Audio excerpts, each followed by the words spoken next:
Hello, you guys, and welcome back to Esoteric Atlanta. Of course, my name is Bryce. No, I promise you, I'm not sick. I literally have zero makeup on right now. I'm about to go to the grocery store. This is what I look like when I'm not planning on filming. What I was supposed to be doing today was literally just doing vocal voiceovers for a project I'm working on, but I realized I probably should jump on before Thanksgiving. And so you're getting me without makeup on. This is the me when I'm not typically fit. My boyfriend is so lucky, isn't he? This is what he gets most of the time. Yeah, I thought I would hop on because this week is going to be rather light on videos. This might be the only video that I release this week because of Thanksgiving. That's this Thursday for the people who are not Americans. To the Americans, happy Thanksgiving. It's a pretty big holiday here in the United States. Thanksgiving and Christmas are two of our biggest holidays.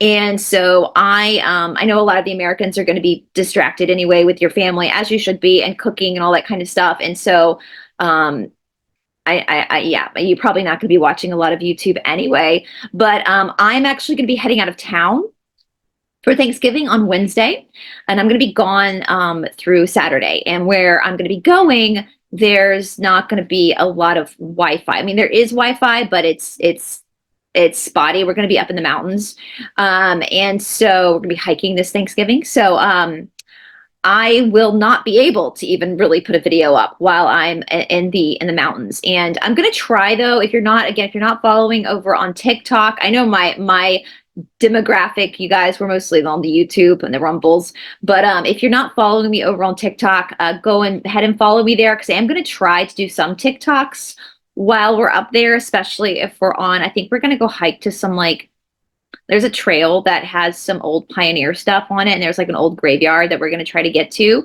So if you're interested in that kind of stuff, even if I can't TikTok it live, I can at least take some footage, and then when I get back to where we're staying, I can load it up there on TikTok. So yeah, but again, don't expect a video until I get back, because honestly, I'm not going to be able to put one up where I'm going. There's just not enough Wi-Fi. It's so spotty up there in the mountains, which is kind of the point as to why we're going up there, to really just get away from the city and get away from everything going on. And so, yeah, also, you guys, as I talked about on TikTok when I did my first live, I would like to do a live on TikTok with you guys. I did a first live last week just to practice, where we didn't have anything to talk about. We were just chatting. But I wanted to do something kind of easy for the first live on TikTok, because I'm still learning how to do the live. And so I don't want to get in a really heavy topic and then get super distracted, because I'm trying to figure out how to like add people, you guys know what I'm saying. So what I was thinking, as you guys know, I'm obsessed with a television show From. The season 3 finale just aired on Saturday night. I watched it last night on Sunday. And it is one of the best shows, I think, that's been out in a very long time. There are so many theories going on. It's from the producers and the creators of Lost. The only difference, I watched Lost, and the first 3 seasons of Lost were really good, but then it just kind of fell after that. And from what I understand, that was because the writers, when they sold the story of Lost, they only had like the first 3 seasons written. They didn't have an ending. And so as Lost got super popular, they were kind of like, oh shit, oh shit, oh shit. They didn't really know what to do. And so that's why it kind of fell apart. So with From, they actually, from what I've heard in multiple interviews, they have the whole story complete. Like, they know where they're going. They learn from their mistakes with Lost. And I actually think that From is a lot better of a concept. I mean, Lost makes more sense because it's literally about an airplane that, people get stranded on an island. From, though, is way more paranormal, but it gets into a combination. Like, there's a lot of intelligence you can tell in the show, because they're pulling from Native American folklore. You can tell they're pulling from Viking folklore. It's about this town that people get stuck in. So like, you'll be on a road trip. It takes place in the United States. So you'll be on the road trip, and you'll pull off for whatever reason the freeway, and you'll see a tree on the road and ravens, and the next thing you know, you're stuck in this town and you can't get out of it. And on top of that, monsters come out at night. I know that sounds silly, but if you just watch the show, I promise it'll make more sense. And So the whole time, this cast of characters, like Lost in that regard, it's an intimate cast of characters. The characters, there's a lot of character development, which I love. That's why I love theater so much, which we're going to talk about, is because it really relies on the actors to tell the story versus where movies and TV, it's sometimes the shot that tells the story. But with this type of work, they really do have to have a strong cast, because it is a very intimate company. And so none of these characters really know each other. Some of them are families or travel into the town together, but they're all from all over the United States. They don't know each other until and then they're forced to like survive together in this crazy town. And last night, the end of season 3 finale, we finally got some answers. There were some answers that were given. And they just picked up season 4. So season 4 is going to be filming soon. I think they film up in Nova Scotia. And then 2026 is when season 4 will be released.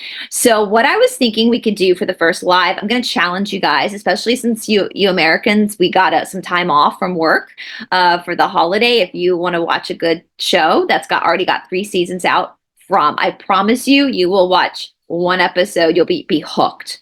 It's a great cast, not super famous actors. The most famous actor is kind of the lead, who plays Boyd Stevens, and he was in Lost.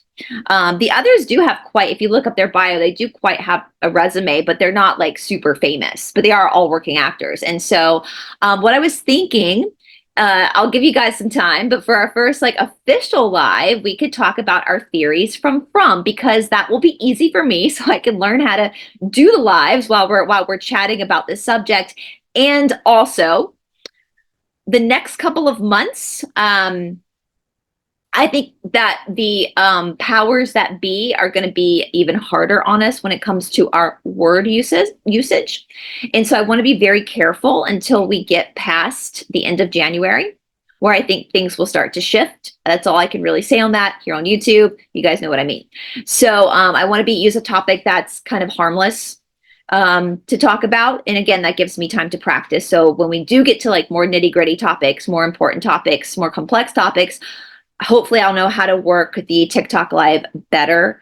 And therefore, again, the whole point of me going on TikTok for the most part, guys, was so that we could do the lives. Because from what I understand with TikTok, you guys can pop in as well and have conversations with me.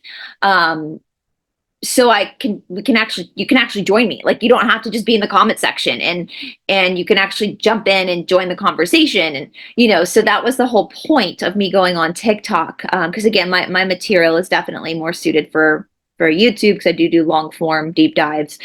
Deep dives will be back. I promise you they will be back. I'm probably thinking it's going to be more towards the end of the holiday season. I have a reason for that. First of all, there's so much going on in the world right now that every day just new things are popping off, and so I want to be available for that and to really focus. And the whole point of us doing deep dives on this channel for almost 5 years now, in January it will be 5 years, was for us to see the patterns. I mean, I think it's interesting anyway. I love researching, and I love history, and I love urban legends and weird stuff, so I find it fascinating anyway. But the whole point was for us to kind of see the patterns of this group, this establishment group, so that we understand them better and see where we've been fooled in the past. And also, alternative media, it's to figure out what our real history is and try to kind of figure out like where we've been lied to in all facets of our life. And so I feel like right now, at this precipice of the age of Aquarius, as we're moving, as the people have massively spoken for the next couple months, I do want to be available for more current event stuff, just because this is what we've been waiting for, right? I also, on top of that, am working on a project behind the scenes, as I told you guys, and I opened this video, that I'm going to be doing a lot of voiceover today. That project will probably be aired for you guys mid-December. And so right now I'm working really hard to get some of this stuff done so it's ready to go. And I can't say much about it now, but yeah, so there's also other stuff going on in the background. But anyway, I also wanted to get your opinions, since this is a kind of a Thanksgiving show.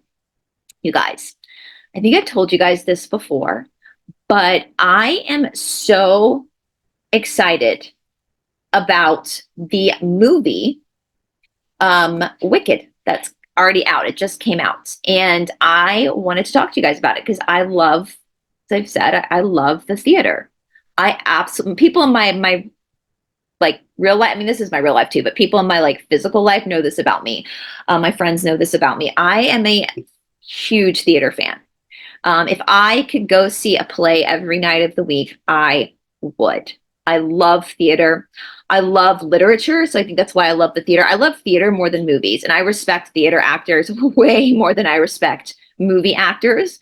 Um, Theater actors on Broadway, the West End, off Broadway, like, we look at the corruption in Hollywood. Again, something we've been talking about for like 5 years now. We all know that's there. And there's so much. We know that Hollywood there's a lot of conspiracy there as far as like propaganda and all that kind of stuff. That's all I'm going to say on this platform. But so there's a lot. You can put people in front of a television screen or a movie screen that don't really have talent. Yeah. And you can edit and you can make them look talented. But what I love about theater is it's very authentic. At the end of the day, it's about the bottom line, which is money, right? Anybody who owns a theater or owns a production company for theater, they need to make a profit. Now, obviously, they love what they do too. You wouldn't be invested in something like a theater company if you didn't love performing arts. If the actors don't have talent, then you're not going to make money. And so, especially with things like musical theater, I mean, people in our culture in the Western world, we like worship athletes.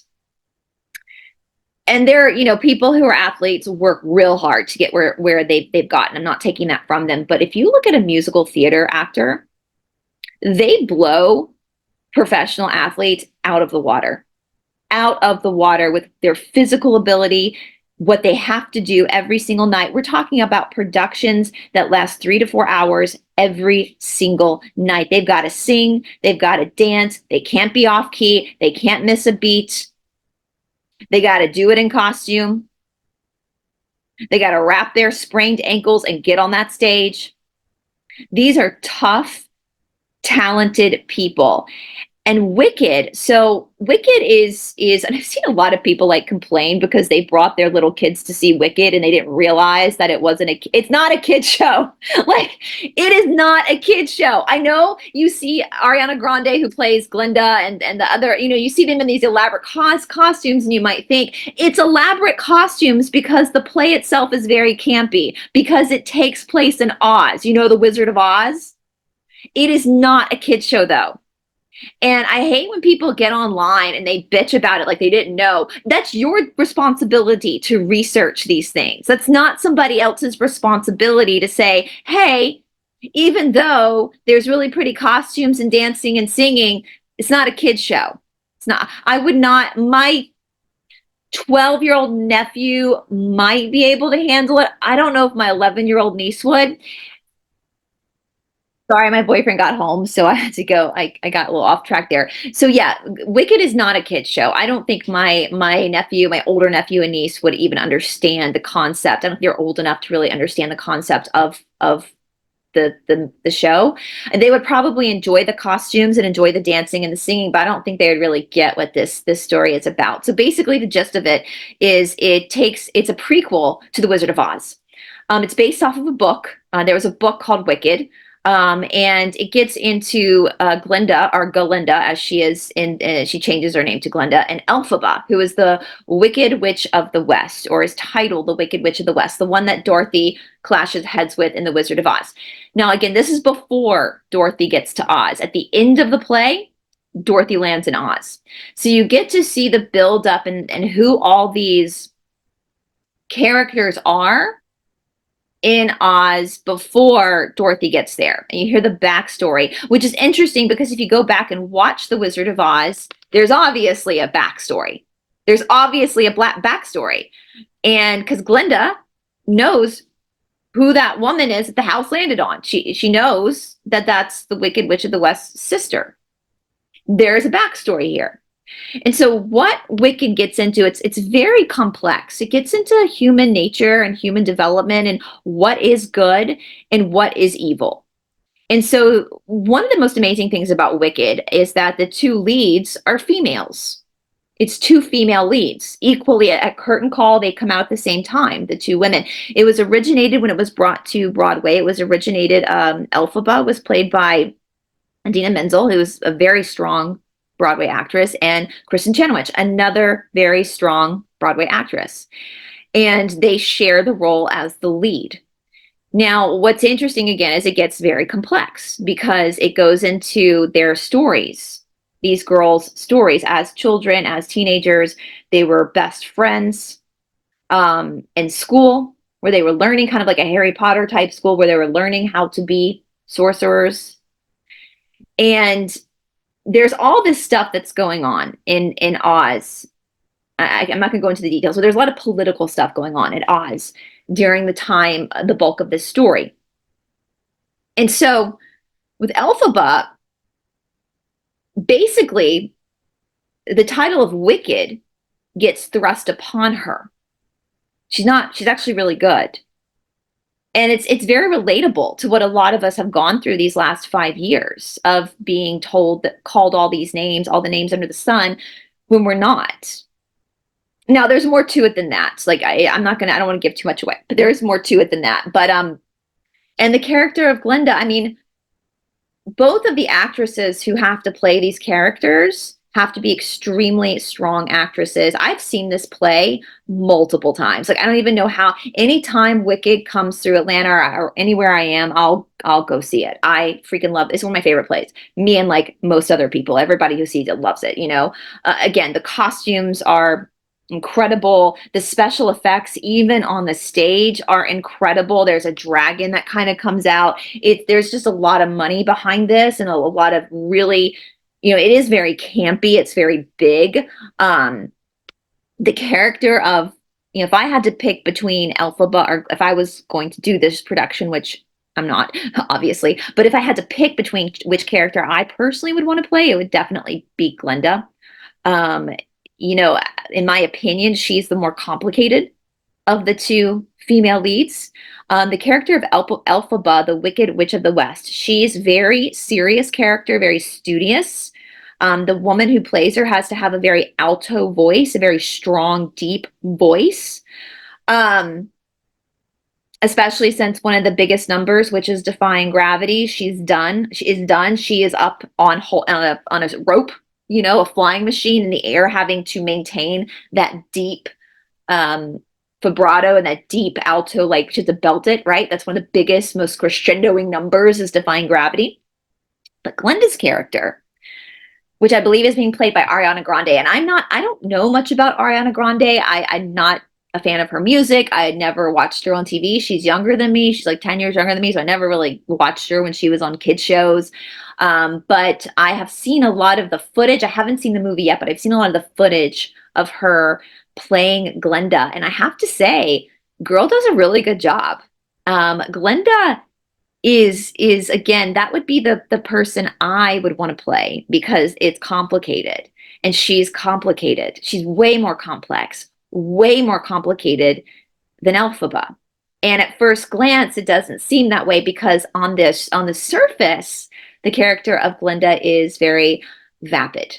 She's very girly, very popular, blonde, but there's definitely a deeper complexity to her vanity, and there is goodness in her as well. There's a kindness in her that is hard to see. Whereas Elphaba is very focused and vulnerable and strong, Glinda hides that side of her. And I think for most women, or most people in general, you see parts of yourself in both of these characters. But the more interesting one to me is Glinda, because there's so much she hides. Now, on top of that, if you look at the vocal range, again, the person who plays Elphaba has to have a very deep alto, booming, belting voice, an Idina Menzel voice. It's just a very belting. But the person who plays Glinda, they have to have more of a vocal range than Elphaba. And I know for people who aren't familiar with music, or how music works, or how vocals works, you might not realize that. But the woman who plays Glinda has to be able, her range has to go all the way up soprano and then all the way back down again. And if you watch these women, these very famous women who've played Glinda on stage, and now in the movie version, this is just now come out, a lot of big names have played her on stage, they always alter their voices, which has to be terribly difficult to maintain for like 4 hours every night. Kind of like, you know how in Will and Grace, the show Will and Grace, Karen altered her voice, the girl who played Karen. That's kind of what these girls have to do when they play, these women have to do when they play Glinda. They have to take it because Glinda's voice is a lot higher and like wispier and very just kind of, it's very wispy. You know, it's very, so they have to kind of alter their voice to match the character. But then that also has to translate in their singing too. And not only that, but because Glinda also there's a comic she's kind of the comic relief as well. There's a lot of comedy to Glinda, unintentional. It's just her character. Because of that, the physicality also has to be there. The part of Glinda is a very physical. It's a big, big steps, big reaches, big dance moves, big costume, big high heels she's always in. And I was watching an interview with the people who filmed it, and they said they were always very concerned because Ariana Grande would have to do these big things, like hanging from a chandelier or going down in huge high heels, because that's what the character calls for. And so there's a lot of talent. I mean, there's talent with both of them, but with the person who plays Glinda, I mean, that's like a workout, it's like doing jazzercise while you're also having to change your voice and sing for 4 hours. And if you listen to the soundtrack of Wicked, which a lot of people have heard the soundtrack without actually seeing the play, a lot of Glinda's songs are probably not the songs you want to, on the soundtrack, they're probably some of the least entertaining. But when you see them on stage, they're the highlights of the production. I mean, the scene Popular, you guys have probably, on TikTok, they were using that song a lot, Popular, which one is one of Glinda's big songs. And it's a very physical song. And so when they put the soundtrack on it, she just kind of goes through the whole song. But in the play, it's broken up because she's stunting. She's doing literal stunts while performing this song, and she's pretending. It goes through their ages, so it starts when they're like 14, 15, 16 years old up into when they're adults. And so at this point in the story, the actress is having to portray a very young teenage girl.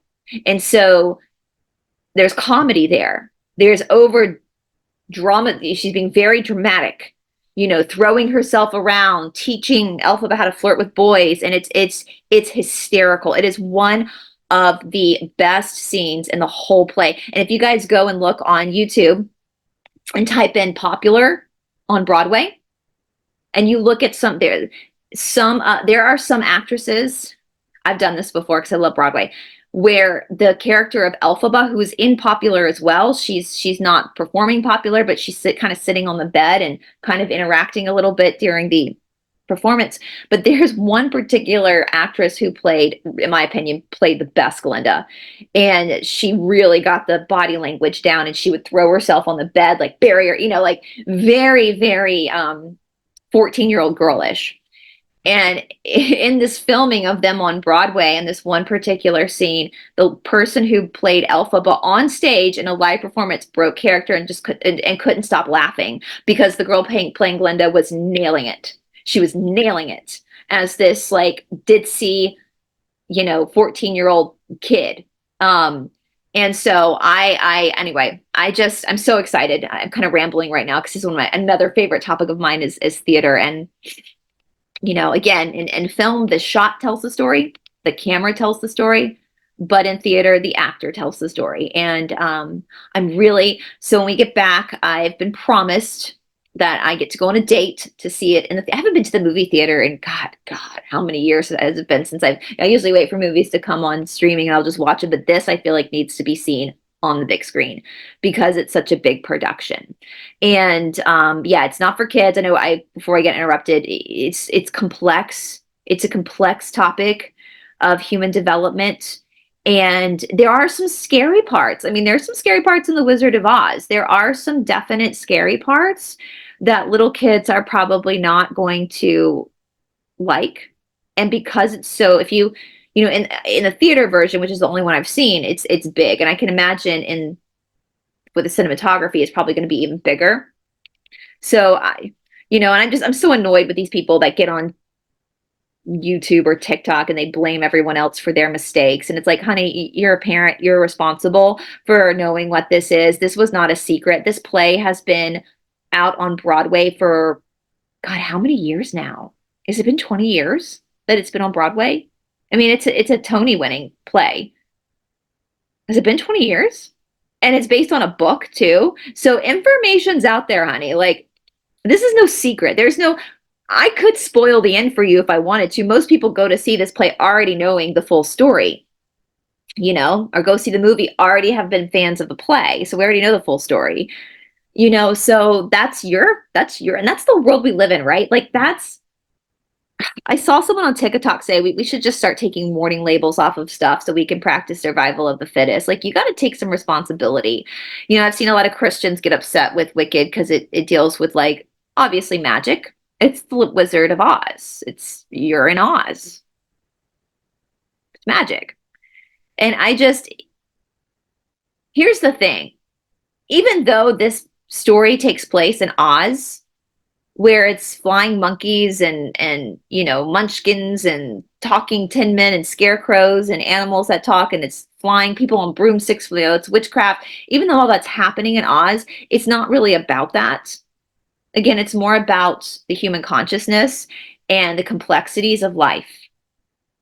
And if you're too stupid to understand that, then you probably shouldn't be going to see this play anyway. Because it's not really even about the magic. It's about the human. And you learn through the play that neither one of these girls are evil. They're mostly good. But they decide to play certain roles in order to fulfill their duty to society. A little deeper than that. And again, to me, the more complicated of the characters, the more complex of the characters is Glinda. Way more than Elphaba. And you start to see Dorothy a little differently too. Towards the end of the play, you start to perceive the Wizard of Oz in a very different way. And I was just watching a TikTok where a guy was saying after he went and saw the movie Wicked, he went back and rewatched The Wizard of Oz, and he said it was a totally different experience for him. The Wizard of Oz all of a sudden became a story of manipulation. And even though Dorothy herself is not bad, the situation itself, you see it differently because you have now the back information of what's going on. So anyway, you guys, I know I must have some theater nerds out there that I would love to hear. If you've seen the movie, let me know your thoughts on the movie. Again, even though Hollywood is corrupt, I know there's corruption in Broadway as well, but as far as the actors are concerned, you guys, like that, I think they're the safest of the actors among us, because you can't have a fake person that can't act on stage like you can do in the movies. It's live. They have to do it. They have to bring in money. They have to bring in tickets. And if you can't sing, if you can't act, if you can't dance, no one's going to come see you. So, from what I understand, the woman who plays Elphaba is a theater actress herself. They said that both Ariana Grande and this woman, I think Cynthia Ervino, is that her last name, did sing live.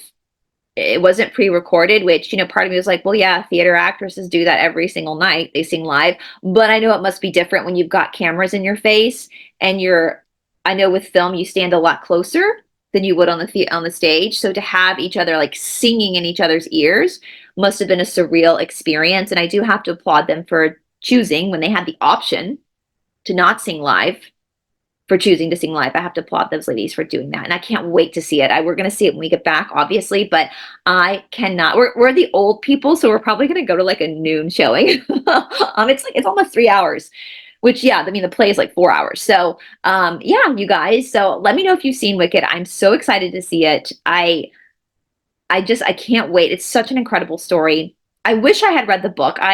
It's funny, when Wicked first got big on Broadway and they did the national tour, I was living in Los Angeles at the time, and early 2000s, I believe. And it was a date. A boy I was dating at the time took me to see Wicked, and because he knew I loved musical theater. And that was the first time I saw it. And then I've seen it I've seen it so many times since now, and now I'm going on a date with my current boyfriend when we get back to the movies. And he's not my current boyfriend is not a fan of musical theater. He likes Les Mis. I've made him watch Les Mis, but who doesn't like Les Mis? And I think because it's like a war movie, that's why he likes it. But I told him he probably like this as well. I know a lot of straight dudes who really like Wicked because it's so complex. There's such complexity to it.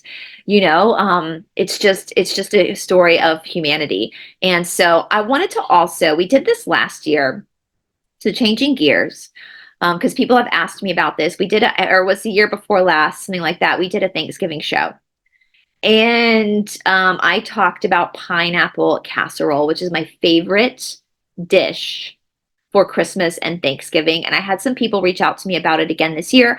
I could put my recipe up. It's pretty simple, and I'm not a cook. I don't cook, but I can make this. And it's my favorite Christmas and Thanksgiving dish. It's not healthy at all. I'm going to put this down in the description box below for you guys who asked me about it. This is the Southern Living recipe. So you're in good hands with Southern Living. It's basically, so the ingredients are pineapple, sugar, flour, cheddar cheese, butter, and Ritz crackers. That's it. That's it. Super simple. And it's not a dessert, it's a side dish. It's great if you have to go to like a potluck. It's a great dish to bring to everybody loves it. It's so good. Something about the pineapple, the sweetness of the pineapple and the sharp cheddar cheese is just it's so good. It's my favorite. I mean, I would literally just eat this on Thanksgiving. You guys know I'm not a foodie. This would be what I would just literally eat if I wasn't being rude. But yeah, so this is pineapple casserole. I'll put it down. Again, it's super easy. So if you want to add it to your Thanksgiving entree, it's very Southern. So for my friends up north, my Yankee friends, this might be a nice little add-on. This is a very a big Southern dish. Everyone will love it, and it's super easy to make. If I can make it, you can make it. It's so easy, and the ingredients are easy to get. Anyway, so I will put this down in the description box below for you guys who want it.